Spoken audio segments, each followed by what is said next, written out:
শুভেচ্ছা সবাইকে। বাংলাদেশের রাজনীতিতে খুব শীঘ্রই ভয়াবহ এক ভূমিকম্প আঘাত করতে যাচ্ছে।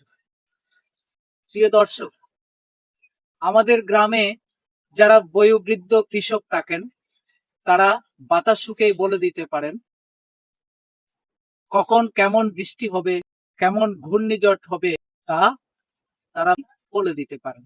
এখন বাংলাদেশের রাজনীতির খবরাখবর যারা রাখেন, অবশ্যই ভেতরের খবর, তারা বলতে পারবেন বাংলাদেশের জন্য কি ভয়াবহ ভূমিকম্প অপেক্ষা করছে।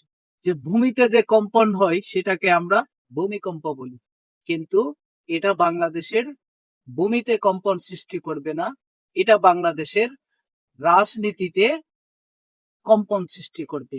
বাংলাদেশের বর্তমান যে রাজনীতি চলছে সেই রাজনীতিকে তছনছ করে দিবে এই ভূমিকম্প নামক রাজকম্প। আমরা জানি বিগত কয়েক বছরে নেপালে, সিরিয়ায়, তুরস্কে, অতি সম্প্রতি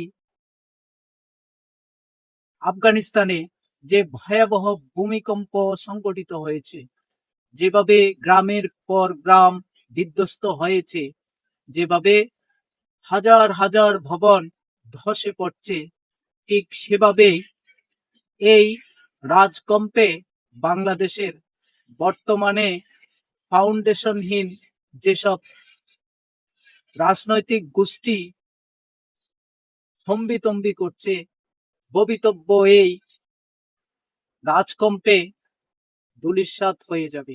ফাউন্ডেশনহীন তাদের সেই রাজনৈতিক বিল্ডিং এই রাজকম্পের ভেতর দিয়ে তছনছ হয়ে যাবে, রাজনীতির মাঠ উলট পালট হয়ে যাবে এবং সবাই ইয়ানপসি করে দৌড়াতে থাকবে, কিন্তু কারোরই রক্ষা হবে না আগামী